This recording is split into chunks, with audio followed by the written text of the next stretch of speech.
The shooting at the Super Bowl parade in Kansas City yesterday was on the 6th anniversary of the shooting at Parkland High School in Florida. And that seems at first like an astonishing and horrifying coincidence of timing until you do a little work. Very little work. And you find out that yesterday was also the 16th anniversary of the shooting at Northern Illinois University. And tomorrow will be the 26th anniversary of the stalker walking into his office in California with 1,000 rounds and shooting people there. Oh, and this past Monday was 12 years since the University of Alabama-Huntsville shootings. Next Monday will be the second anniversary of the shooting in Portland during the protest for racial justice and the 17th anniversary of the shooting at Bethel High School in Alaska. And 2 days ago was the first anniversary of the shooting at Michigan State, 3 students dead plus the gunman. A week from today will be the first anniversary of Pine Hills, Florida, 3 dead there. A week from Sunday will be 8 years since Heston, Kansas. A week from Monday will be 4 years since the Milwaukee Brewery, and 8 years since Tyrone, Missouri, when the shooter went door to door. And a week from Tuesday is Chardon High in Ohio. So that covers, 16 days worth of anniversaries? They happen because if they did not happen, more Americans would not buy more guns. Every shooting, every year, more Americans buy more guns to feed their fantasies that they will be the good guys who stop the next one. About 1 million good guys who could have legally owned and carried guns at the Super Bowl parade in Kansas City yesterday did not stop it. Not because they weren't brave, not because they weren't alert, not because they were all unarmed, but because it's a fantasy. The good guys who apparently did tackle a shooter yesterday, no guns. Every shooting, every year, more Americans then support more guns for more police to feed the other fantasy that more cops with more guns will stop the next one. The shooter captured in Kansas City yesterday, not stopped by the police, stopped by those unarmed civilians who tackled him. And the police chief of Kansas City, Stacey Graves, then solemnly and evidently completely convinced that the farcical statement she was making was true. The police chief then said that citizens had assisted the police in apprehending the suspect. A complete lie. A complete lie. We have the laws that permit this to happen literally every day of the calendar. And we have the mindset that the solution to more guns is more guns. And we have the other mindset that even after Uvalde, the cops will take care of this. So let's have more cops with more guns. We have this because without it, the gun industry would collapse. Because men and women, oddly enough, nearly every last one of them a Republican lawmaker, they understand that profit is more important than human life. As the lieutenant governor of Texas said during the pandemic, we should be willing to die to protect the economy for our grandkids. As this gun-fetishing idiot Trump said after the last shooting, not the last shooting in Missouri, today is the first day anniversary of that one. But the last shooting in Iowa a month ago, Trump said it was horrible, so surprising to see it here, but we have to get over it. We have to move forward. And of course he felt that way. Didn't happen to him. And if you could get all the politicians who have sold their souls to force us to live like this and die like this, to protect the gun industry, if you could force them to tell the truth, you would probably get answers very much like Trump's real answer combined with my hypothetical answer. So surprising to see it here, he said, which is just a rationalized version of, this doesn't happen to us, happens to other people, so that's fine. And then that other part, we have to get over it, we have to move forward, because we can't do anything that would meddle with profits. We've had the tobacco industry virtually run this country and kill millions. We had the slavery and plantation industry really run this country until the 1860s, and God knows how many human beings they killed. And now we have the gun industry killing us off half a dozen or so at a time. During my 4 years, nothing happened, and there was great pressure on me having to do with guns. We did nothing. We didn't yield. And once you yield a little bit, that's just the beginning. That's the avalanche begins. We are owned by guns. And so we go on calculating the averages and deciding if by age 5 it is already too late to teach kids how to play dead in their classrooms. And we go on listening to fascist asshole madmen like Ron DeSantis talk about fortifying schools and fortifying movie theaters and fortifying churches. And we go on listening to messianic buttonheads like Eric Adams talk about giving more guns to more police when police often turn out either to be the murderers or the cowards who idle in the hallways as the children of Uvalde are executed one by one. And we go on listening to the fatuous idiots like the Missouri House, where the police said we need laws to stop 14-year-olds from walking down the streets of St. Louis carrying AR-15s, and the House voted 104-39 to keep open carry legal in Missouri for kids. And we go on listening to amoral monsters like Donald Trump talk about arming teachers and bringing back firing squads. And we listen to these paid scum Republicans bribed by the gun manufacturers and the gun organizations recite what they have been paid to say about responsible gun owners. When, after 500,000 gun deaths in this country in the last 10 or 12 years, it is no longer in doubt there are no longer any responsible gun owners. On this nightmare so familiar, so routine, and so constant that we no longer remember the details, or the location, or the motive, or the sequence of them. And now we are no longer even remembering that there was a nightmare last night or the night before. And we're now marbling them into other things in American life as if they were snowstorms or flight delays. And a hockey podcaster begins by saying, well, it's tough to do this after the Michigan State news, but let's talk about the Carolina Hurricanes' needs at the deadline. And the New York Times can run a sidebar that the shooting, well, it upended the lives of thousands. But it also put the school back in an uncomfortable spotlight, what with the sexual assault scandal there. We go on in an unacceptable world in which we are owned by guns.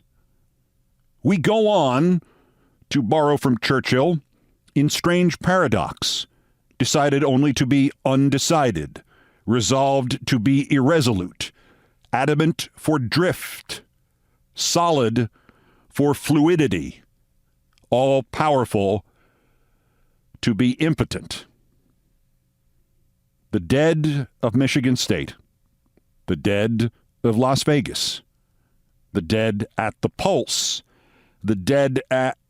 Well, why do we bother with individual place names anymore? The dead of the killing field, the dead of the transcendent national shooting range that is the United States of America. They are dead because somebody is making money off them. And because Ted Cruz is making money off them. And Marjorie Taylor Greene is making money off them, and every whore politician is making money off them, and rarely even bothering anymore to wash the money through CPAC or Save America this or Shoot America that. The donations come straight and unhidden, and whether it's Trump or DeSantis or poor, soon-to-be very, very surprised Nikki Haley or just some other idiot free from morality or conscience whom the moneyed interests select, it is fair to say that the Republican nominee for president in 2024, whoever that is, will be underwritten by the gun manufacturers and the gun lobby and their masters, the death lobby, who pay good money to bad people to maintain not just our culture of guns and shooting and dead children and thoughts and prayers, but also maintain the world's culture of continuing to poison the atmosphere and kill off the species one by one, because the $1,963,000,000 in profit made last year by big oil just isn't enough, because they stay up at night anguished by the thought that there remains somewhere $1 not yet stolen from a child dying next to the earthquake rubble in Syria or Turkey. $1 yet to be pocketed by Darren Woods, the CEO of ExxonMobil, the way God intended it. It is economics, and thus the only solution can also be economics, because we will not defeat them in the states that are already lost to the control of the death lobby.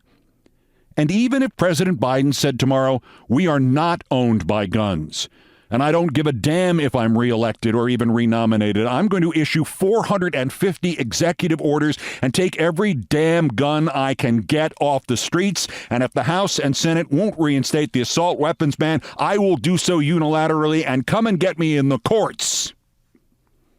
Even if Biden did that, we, the anti-death people, we would lose in the Supreme Court, because Clarence Thomas, the whore, is on the Supreme Court because of and bought and paid for by the death lobby, and Samuel Alito, the whore, is, and John Roberts, the whore, is, and Neil Gorsuch, and drunken Brett Kavanaugh, and Bible paralegal Amy Coney Barrett. And so we must ask ourselves, what economically can we do to the gun lobby, to the oil lobby, to the death lobby, and to their minions in the Senate and the House, and all the Senates and all the Houses in all the states in America? And in this country, there are only a couple of measures that might possibly work, and might possibly work fast enough so that enough of us won't be killed in next year's 300 gun massacres, or the next decade's 300 climate crises. And that one thing is, to spare you the kind words, the soft words, that one thing is economic civil war. It can start simply: buy nothing from Texas. Do not go to Florida. Do not patronize Missouri. We can start there, and then we can get serious. It is a simple mathematical fact that, with some exceptions and a little more nuance than time permits me here, it is a simple mathematical fact that the blue states of this country keep the red states of this country from going bankrupt.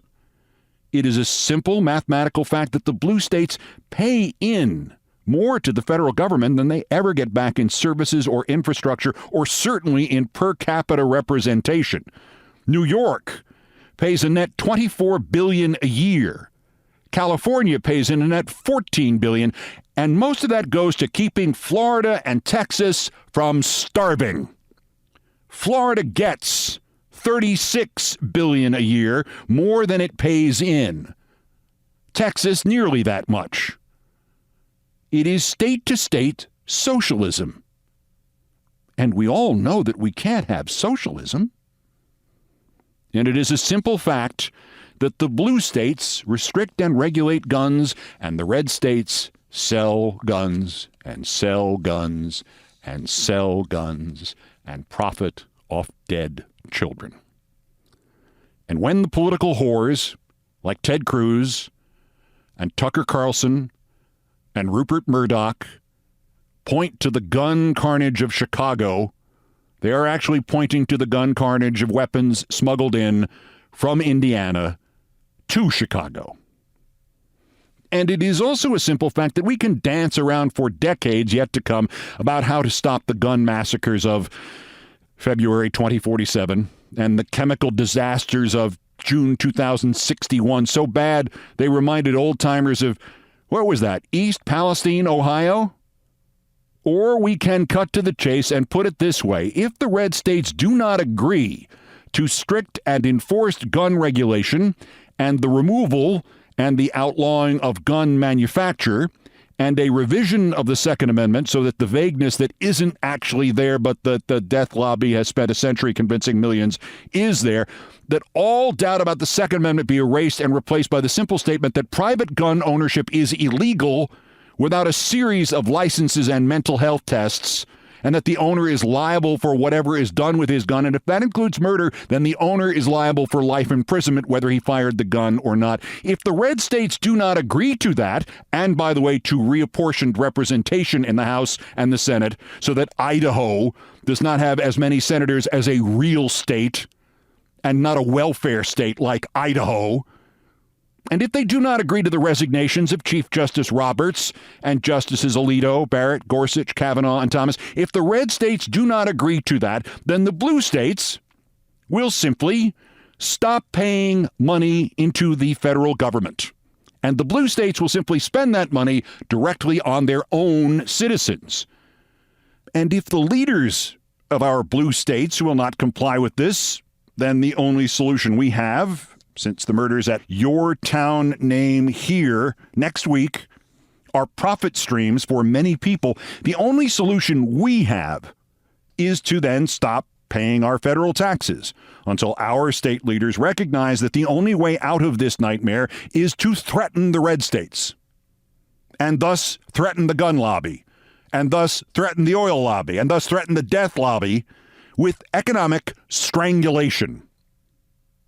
Economic civil war to save the country, to save the next 600,000 Americans who will die by gun violence, almost certainly by the year 2035, if it does not get worse before then.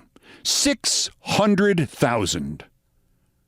The same number who were killed in the actual Civil War. And if you ask yourself, or you are asked, by what right we could threaten economic civil war, just say this is constitutional under the Second Amendment. Quote, a well-regulated militia being necessary to the security of a free state. The right of the people to keep and bear arms shall not be infringed. Our rights to the security of a free state have been infringed upon by the gun lobby and the death lobby, which has convinced generations of gun fetishists that an amendment that does not contain the word own, nor any synonym for own, does contain it. The Constitution is a property document. It mentions rights only 15 times. It mentions voting only 37 times. This is out of nearly 8,000 words, but it mentions money and ownership 103 times. The Second Amendment is about making sure nothing interferes with a well-regulated militia. A well-regulated militia that is there protecting our rights as citizens to have, as it says in the Second Amendment, the security of a free state. Our Second Amendment rights have been trampled on by Donald Trump and the Republicans, the anti-Second Amendment Republicans.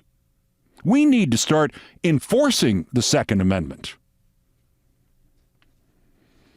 We need an economic civil war against the gun lobby and the death lobby and those corrupted and financially insolvent red states that stand in the way of peace and security in this country, because we are owned by guns. But God damn it, we are not going to be owned by guns any longer. This is Countdown with Keith Olbermann.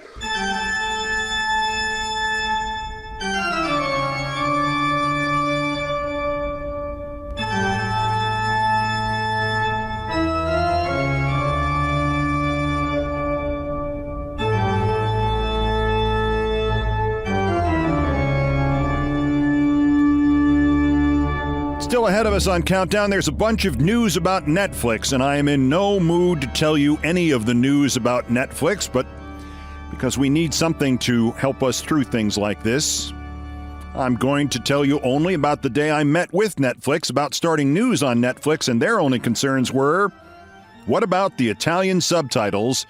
And what would happen if one day my show didn't upload?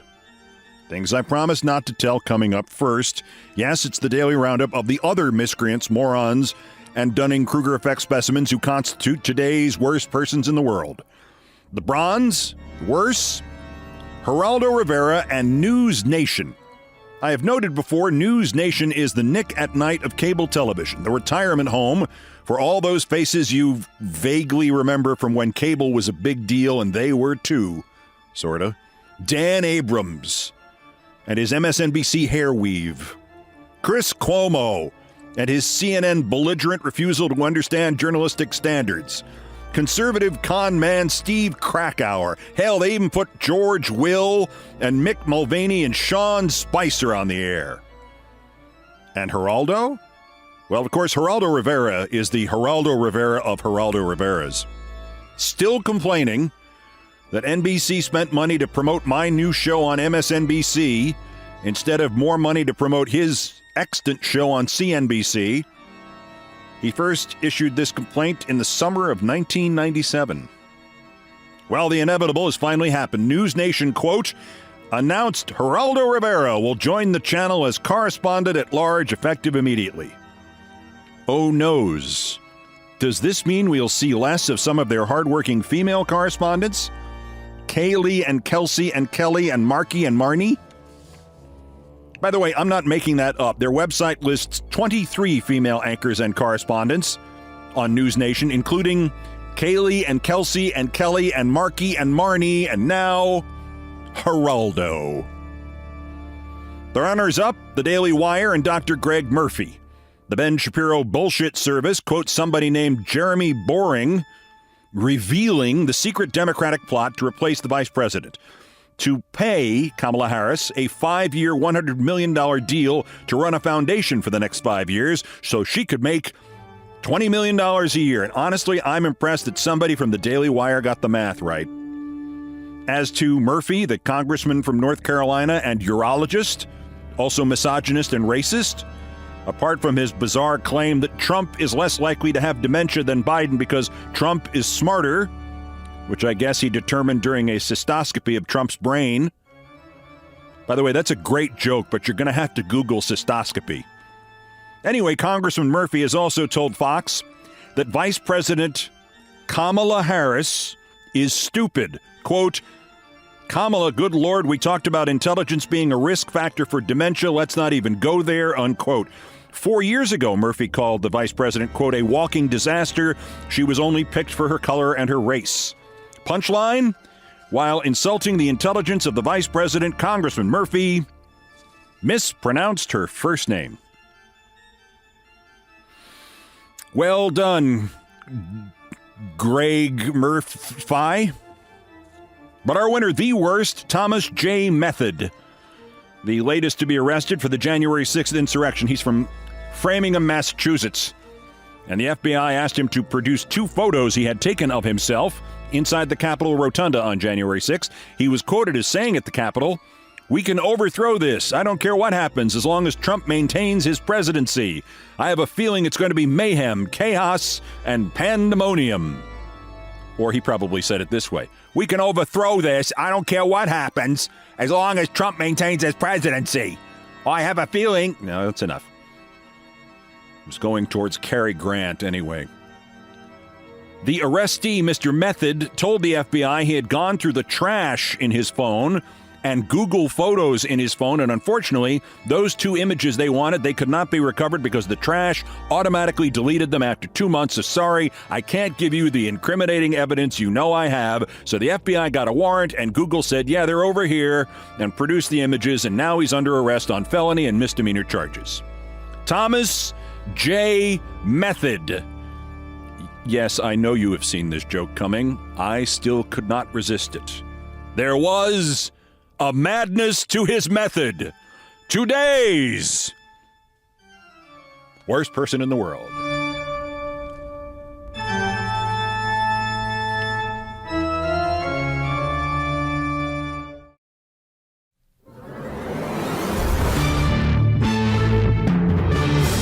Finally, to the number one story on the countdown and my favorite topic, me and things I promised not to tell. And I don't usually venture into financial commentary or advice. You will remember the story of my great-grandfather who gave away the name General Motors for free. But I just read of Netflix finally staunching the subscriber flow. It had lost around 1,200,000 households in the first half of this year, but added about twice that many in the third quarter thanks to such uplifting programming as the Jeffrey Dahmer story. So, yay, corporate cannibalism profits. Anyway, I had an experience with Netflix which so shook my confidence in them that it made me fearful of even playing their stuff on my big TV because I was wondering if their stuff would damage my big TV. This is my favorite story of what happens when media management misunderstands its own business and wrongly thinks superstitions and coincidences are inviolable rules for success.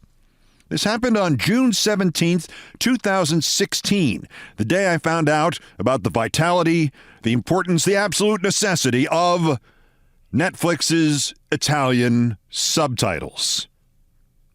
I don't want to exaggerate the importance of the two video series I did for the GQ magazine site in 2016 and 2017, The Closer and The Resistance. I mean, for one thing, The Closer was so named because each of the handful of us involved in its production could not really conceive that there were enough morons and closeted racists in this country to actually elect crazy Trump. We grandly called the videos The Closer because we expected our expositions of Trump's essential fraudulence and dangerousness would close the deal for Hillary Clinton.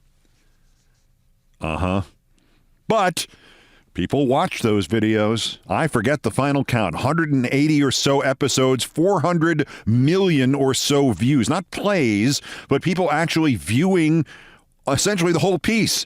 And CBS News did a story once with the web analyzing platform Social Flow that showed that the first episode of The Resistance from November 16th, 2016 was the top story or video on Facebook through the first 6 months of the Trump administration. The calculation, and Lord knows what this formula actually looks like, but the calculation was probably pretty close, that it reached 54 million people, the equivalent of 1 out of 6 of everybody in the country. That's CBS News reporting this, not my ego. And ego is not the reason I mention this. Well, it's not the only reason I mention this. MSNBC had offered me a new show in January of 2016, but I would have hated it and you would not have watched it, so it was not supposed to have any commentaries in it. And a conservative co-host was supposed to be there, and the goal was she and I would be the wacky couple who would find middle ground. Plus, I would have had to move to Los Angeles, even though I could see the headquarters of NBC News out my bedroom window in New York. And then when it was successful, the producers wanted me to simply get on a plane from Los Angeles and show up one morning in the New York office of the president of NBC News, Andy Lack, and tell him either we were scrapping the format and relaunching Countdown that night or I was quitting. In short, they wanted me to do this lousy show and then run a palace coup against the president of NBC News. I passed. I put my energy instead into finding a new platform for Countdown or a Countdown-like show. I had a deal in place to become the video anchor of the Huffington Post, a daily exclusive commentary, interviews, features, breaking news, funny stuff, whatever. 2 days later, Arianna Huffington sold the Huffington Post. No more deal. Before and after this, some friends from Lionsgate Productions and I were trying to sell two ideas, pitching to a series of forward-looking media companies. One was that they should be producing and running or posting or streaming or whatever the series of my commentaries that became The Closer and then The Resistance. I don't know what that would have been worth, but I do know that the tiny slice of the advertising GQ got just from the commercials that would roll if you watched one of the episodes on YouTube was well over $1 million. The overall profit might have been 10 times that. Production costs were like $50,000. But I had a second bigger idea to pitch to these other companies. Who wants to own the future of cable news when there isn't any cable news anymore? I correctly predicted 2022 back in 2016. Who wants to own the future of cable news when there isn't any cable anymore? Start with just my commentaries, and as they make money for you, build out. If they work, you add my interviews and my debates, and then somebody else's commentaries, and then some conservatives' commentaries, and then add all of what is now cable news and put it on one streaming platform. We rented a studio. We made a demo commentary. We made what TV pitchmen call a deck. That's how I knew the producers were serious. We met with HBO about this. We met with something called Pop TV, The Daily Beast, Yahoo, TuneIn, Sony, Epix, BBC, Hulu, Condé Nast. Ultimately, that led to the GQ series. But the one I had the most hope for was Netflix. The way I saw it, they could start this tiny little thing in the corner of their homepage called Newsflix. And you could click on it, and someday there would be a menu with Keith Olbermann commentaries and, Glenn Beck commentaries and Bill Maher commentaries and Jesus H. Christ commentaries and Keith Olbermann newscast and Lou Dobbs newscast and all of them partisan, but collectively one giant all-encompassing bipartisan because of volume news and commentary site. The proverbial marketplace of ideas. Dunkin' Donuts and Baskin-Robbins and Pizza Hut living together, only as newscasters, for kids. I thought Netflix would see it immediately. They would own news. All of it. I mean, these were the people who realized America was too lazy to go down to the video store anymore, so they began to send America rented DVDs by mail, and people actually returned the DVDs. And then they realized that America was too lazy to return them anymore, and that the optimum date to switch from DVDs to the then laugh-out-loud bad concept of online video was precisely January 16th, 2007. These guys had the gonads to take a brilliantly successful, profitable new idea and gradually strangle it and replace it with a different brilliantly successful new idea. I could not wait to meet them. My agent at the time, my would-be producer, the head of television of Lionsgate, like the chief of chief at Lionsgate, and I went to the Netflix building in Beverly Hills at 10:30 a.m. Pacific Daylight Time on Friday, June 17th, 2016. It felt perfect. Netflix was still just down from the corner of Alden and Maple. 25 years later, I had lived 2 blocks away from Alden and Maple. It was a 4-minute walk, tops. Yeah, the 2 people there from Netflix were vice presidents. Wish I remembered their names. I don't know, maybe they're still there. I deliberately blocked the names from my memory after this. One was in charge of documentaries. One was in charge of nonfiction series. One was a man, one was a woman. I did most of the talking, and I said, start with these daily commentaries. You'll never have a better launch window than the 4 months before the election. We could have one ready for you to upload by Monday. This is lowest risk, highest reward. How would you like to own the news? Or if it doesn't work for some reason, you spent, $100,000. The man spoke first. But if you're going to do these daily, how are people going to binge watch them? I mean, the first time somebody comes to Netflix to see your commentaries, there's only going to be one to watch. I took a quick breath and explained that could be a drawback. On the other hand, within 4 weeks, there would be 20 of them to binge. We could even start with 5 or 10 evergreen commentaries so that when they come to see the official premiere, they watch that, then 10 more first day, and you guys keep telling the press that your problem is people binge and then they don't come back for another 5 days or week. This way, at least some of them would come back every day to your website. You'd begin to solve your frequency of visitation problem, wouldn't you? I mean, you're the executives. I'm just the talent, the meat puppet, but isn't that the... Then the woman interrupted me. Okay, yeah, that would help. And I like starting with 10. But what about the subtitles? There was a long pause. Then the head of Lionsgate said, "What subtitles?" The man said, well, everything we run is subtitled in the language of each country we run it in, so your commentary would have to have subtitles added in like 16 different languages. That usually takes 3 months. Could you do commentaries today that would still work in September? I said, well, no. But why do you need subtitles? Why do you need, say, Italian subtitles or any subtitles? I mean, it's very unlikely, I said, that people worldwide who are interested enough in American politics to watch commentaries about American politics don't already speak English. The woman looked aghast. I mean, the coloring of her face changed. But the subtitles, she said, we always have subtitles. We always do it that way here. And I said, well, yeah, I understand, but see, this would be for news flicks, not Netflix per se. See, you could adapt your rules to fit the urgency of timeliness. I mean, MSNBC has a profit of like $500 million a year because of timeliness, and they're last in profit in cable news. Couldn't you adjust slightly for $500 million a year? The man now looked aghast. No, we couldn't. This is the Netflix rule. We can't change a rule. I began to feel not happy. The man spoke again. Plus, what about the 1201 rule? We all looked at each other. You said the commentaries would probably work best at 8 or 9 p.m., but in all of our countries, anything new gets posted at exactly 12:01 a.m. local time, only at 12:01 a.m. So anything you did today could not possibly run until 12:01 a.m. tomorrow. I was still reeling from the Italian subtitles. Now there was also an unbreakable 12:01 tomorrow rule. I was thinking of getting up and leaving, but the woman apparently had one more gut punch to throw at me. I also wanted to know if we somehow were able to turn the subtitles around with lightning speed or skip them or do them in, say, only 2 or 3 hours.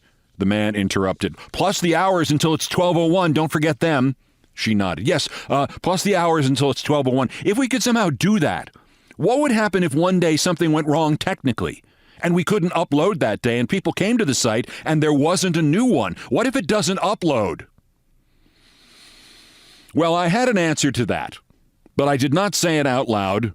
I said it a few minutes later to the head of Lionsgate after we had said goodbye to Mr. and Mrs. Vice President in the lobby of the Netflix building. I said, good God, these people are in the uploading business. They have been uploading for 9 years. They aren't sure they can upload? What equipment have they been uploading with? Are they uploading from Kevin Spacey's 1996 Dell laptop? As I left to get in the car, to go to LAX, to fly home to New York, totally disappointed, the Lionsgate guy was just shaking his head. I'm sorry. I had no idea. I'll call you later at exactly 12:01 a.m. with Italian subtitles. What if it doesn't upload, he said as he walked away from me. Christ, I got to get my broker on the phone. I got to sell all my Netflix stock.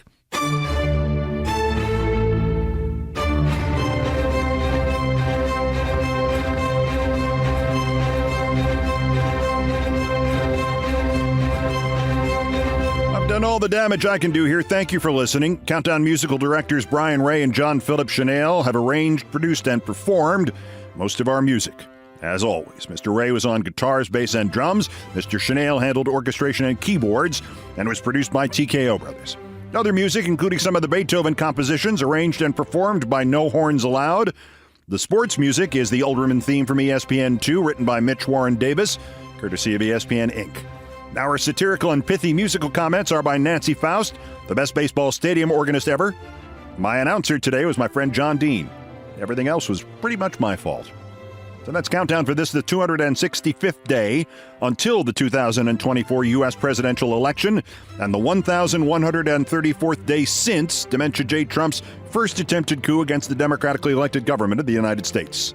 Use the 14th Amendment, the Insurrection Act, the justice system, and the mental health system to stop him from doing it again while we still can.